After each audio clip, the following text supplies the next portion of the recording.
Hello, welcome to the Seniors Get Up and Go YouTube channel. My name is Stephen Katz. I'm the founder and director. This is the Seniors Get Info podcast series. And today's topic, senior dating, finding a match. Seniors Get Up and Go is a resource for senior adults. We try to improve your health, welfare, and life activities. We are help to help you help yourself. We thank you for watching and ask you to please support us by tapping the subscribe button. Also, if you like this podcast, please hit the like button whenever you're ready. Okay. So senior dating. As we get older, we still have the need for companionship and being close to someone. You may have become newly single or have been single for a long time. You simply decide that now's the time to find a partner to share your life with. Whether you're separated, bereaved, or have a single lifestyle for a long time, it's never too late to start a new relationship. Dating can be fun and exciting for any senior. Why be lonely? Having a new friend, or perhaps a long-term partner, can be a positive new event in your life. But it's important to take a few precautions and ensure that you are happy and not marred in the process of seeking that special person. I'm going to offer you some tips to get started in your search for your perfect match. How do you know if you're ready to start dating? It's not unusual to feel lonely, particularly if you've lost a partner or decided to separate ways from your former relationship. Now you may have more free time on your hands, and you want to share that time with somebody. Or maybe you miss having a physical and emotional closeness with someone else in your life. But the thought of meeting someone can feel daunting, especially if it's been years in the same relationship, and now, after a long time, you're out looking around again. So you have to think about moving on from that previous relationship. If you're newly single, it may mean coming to terms with the end of that previous relationship. Everyone responds differently to the end of a relationship, but it's important to give yourself the amount of time you need and to get some emotional support to help you process through those feelings. Coping with the loss of a partner can be difficult. If you've been bereaved, you may need to give yourself a chance to adjust to what has happened. In this way, you'll be ready for that new relationship. So where do you meet people? Once you feel that you've thought it out and you're ready for a new relationship, you may be wondering where to begin. Not all of the suggestions about meeting people are possible, so be open-minded and do whatever suggestions you feel are comfortable for you to try. Be assured that there are lots of ways you could meet that special someone. Try new classes, lectures, or even volunteering is a great way to try something different and make some new friends. Don't put too much pressure on yourself trying to meet that someone right away. Generally, it doesn't happen overnight. Sorry. But try enjoying the process and staying positive through the process. Take your time. Don't rush into anything. Take the time to get to know this new person. Perhaps writing letters, emails, texts, talking on the phone, and that's even before you have your first meeting directly. If you do decide to have that meeting, make sure you do it in a public place, a restaurant, a coffee shop, a shopping area. Do this for at least the first date and maybe the first couple of dates in public places. This will help you to feel safe while you get to know this new friend. So what do you think? You try? Where do you meet the new people? Once you feel ready to explore a new relationship, you must decide where to begin your search. You will probably get a lot of suggestions. All suggestions will not be comfortable to you or even available to you. So you may have to try a few different plans, and you may have to be a little creative. Be assured that there's lots of ways you could meet someone besides just dating services on the web.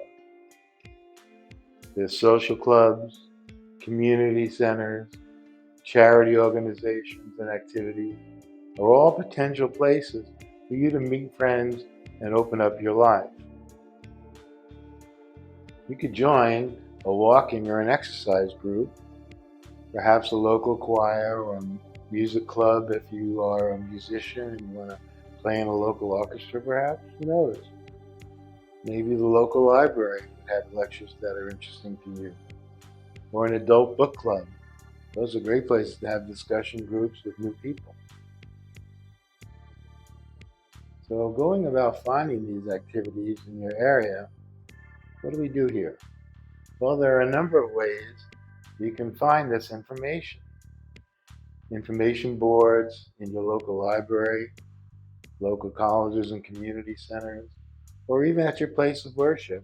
You may see banners or posters to give you information about meetings that you didn't know about. Local newspapers and town newspapers often keep information boards and bulletins about what's going on in the community. Meeting people through mutual friends is also a positive method. Your friends can help screen out potential bad eggs, and they kind of know you and they kind of know this other person, and they may have a good idea that you could hit it off, or maybe you'll never hit it off, so don't waste your time. But sometimes your friends can be helpful. Then, of course, you can use dating services online. First, plan how to find, choose, and date that good match that you are searching for, that you desire. Perhaps only use reputable websites to avoid undesirable outcomes. Maybe some of the bigger known ones might be better for you. Online dating services very often categorize themselves by different common interests of the members. For instance, a site based on a religion or a spiritual orientation. Some websites are based on age groups. Some based on your income bracket. They have them with special interests such as hiking, biking, nature visits, travel, all different orientations, even sexual orientations are available if you look around. Check it out. Now, when you get to that website, you're going to have to create a profile. Quality dating websites will often require that you create this profile. It's an introduction to you. It's for attracting the correct partner with similar characteristics, interests, and even looks that could be appealing to you and that you could be appealing to them. You need to promote yourself in a way to stand out, make yourself appealing so that match that you are looking for will show up with a little bit of effort.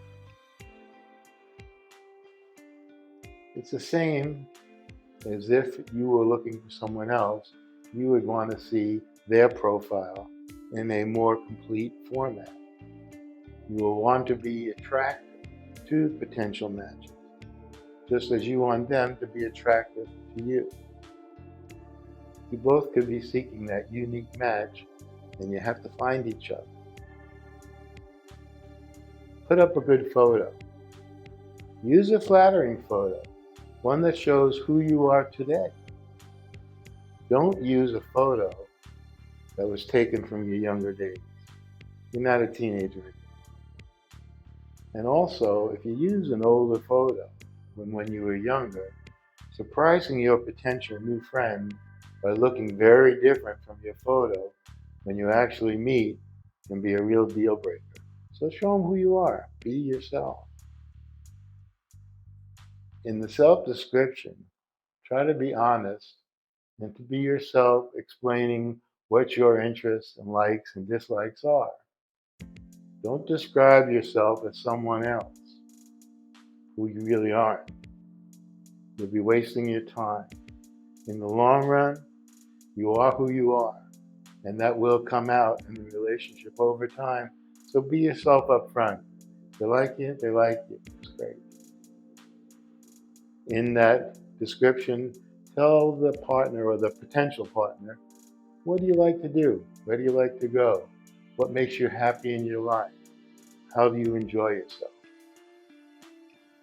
Describe the characteristics in there of the person that you're looking for, so they even have an idea if they match up to who you're looking for and you're doing your search. Now, if you think you've met someone, you have to do a little work. Do your research. Before meeting someone in person, it's a good idea if you do a little homework. If it's a local person, ask around your community, see who knows them or her, knows about them, and can help you to make a better decision.